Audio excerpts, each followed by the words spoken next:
Hello dear readers, subscribers and artists of the world. In today's video we have a short selection of the 11 best books when it comes to contemporary painting.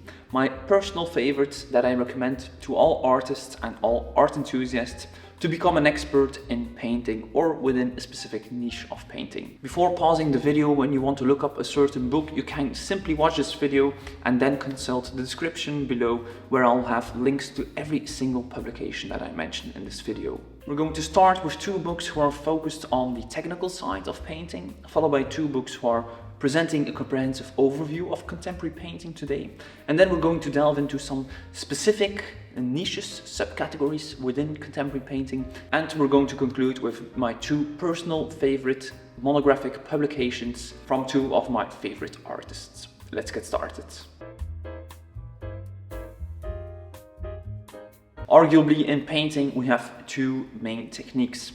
Oil painting in the tradition of Jan van Eyck, and acrylic painting, which is arguably a lot more accessible, a lot more convenient, because we can use water instead of using turpentine or white spirits. The number one recommendation here is very straightforward when it comes to oil painting, which is our very first book of our list. The Encyclopedia of Oil Painting Techniques, a unique visual directory of oil painting techniques with guidance on how to use them, by Jeremy Galton and published in 2018 by Search Press. The book consists of 176 pages of information on how to develop the right toolbox and skill set to get started and to develop your personal style. For acrylic painting, I highly recommend a very basic introduction of just shy of 100 pages. Acrylics, techniques and tutorials for the complete beginner. If you're brand new to painting, perhaps starting with acrylic painting makes sense. And as soon as you feel like you're starting to develop a good skill set,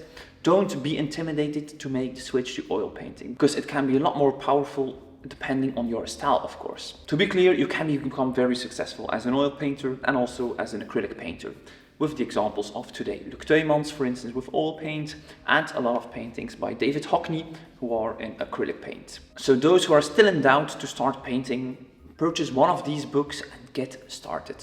You'll love it. Now delving into contemporary painting, we start with the first book of our list, in which we're going to talk about all the different aspects and categories and artists that are relevant in contemporary painting today. And the best book, the very best book to do this, which offers a comprehensive overview, is of course Painting Today by Tony Godfrey, which is arguably one of my number one recommendations for artists out there, and in particular for painters. Beautifully published by Feinon in 2009 with around 450 pages and beautifully illustrated. Tony Godfrey discusses abstraction and photorealism and everything in between, encompassing some major art movements that are very important for contemporary painting, such as Neo-Expressionism, but also, for instance, some more local trends, for instance, the Leipzig Schule. And we also encounter a lot of very important, renowned artists, a very good selection of the most important contemporary painters today, and also accompanied by some new talents, some lesser known artists, some emerging artists. So I believe this is a great place to get started, to build your frame of reference when it comes to contemporary painting. In a similar vein, and with the same publisher, Feinon, we have the Vitamin P series next.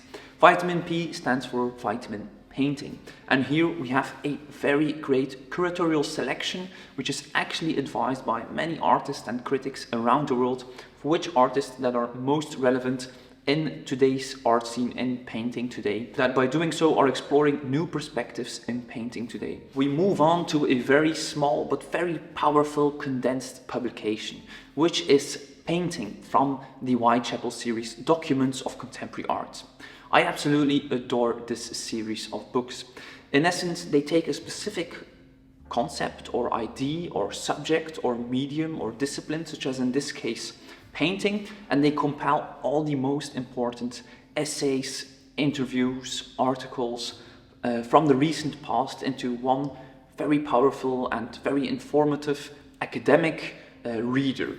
For instance, with this publication on painting, we have interviews, for example, with Gerhard Richter, or the Richter resolution text from Jerry Saltz, and so further. So this is definitely a series to discover if you're looking for more in-depth and more academic knowledge. And this reader, this a great little publication published by Whitechapel is a great place to start for painting. More specifically, the series has also taken on the topic of abstraction, which is of course also very important in painting. So this book is a real ontology of all the most important events, subtopics within abstraction, also strategies towards abstraction that are relevant for the contemporary era.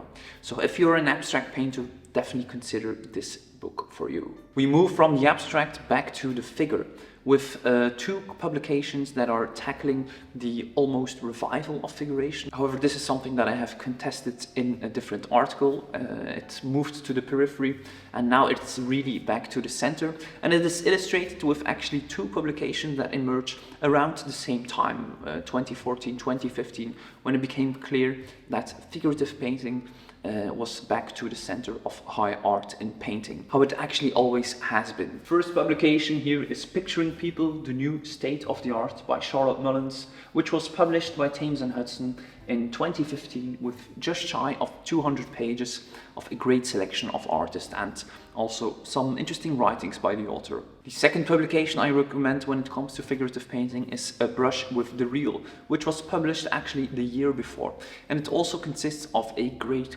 selection of artists. This publication by Margarita Dessanet and Marc Valli is a bit more extensive with 320 pages of illustrated figurative painting.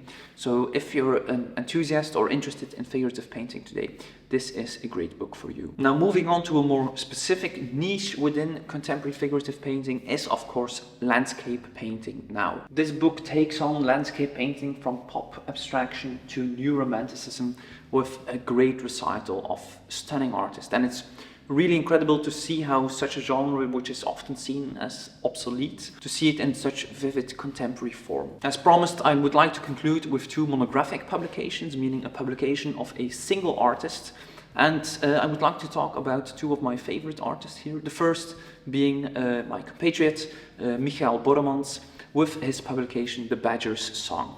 This book is a visual ontology of all his works in series from the past decade, and it doesn't include any text. It's really a book to experience. It's beautifully published. It's a real coffee book table, so-called coffee book table, a great format to see all the details of the pictures and of the series he's painted. And then we have, I believe, one of the best examples of how a monographic publication should look and feel, which is Why Is It Kami works, published by Skirai Editori, which is one of the best art publishers out there, and of course Gagosian Gallery. Why Is It Kami is a terrific artist, portrait painter, who is arguably also one of the most eloquent artists I have seen these days. So a book that is very high on my recommendation list. This concludes the list, and as mentioned, all the links to the publications I mentioned are in the description below. I would like to end on a note of gratitude because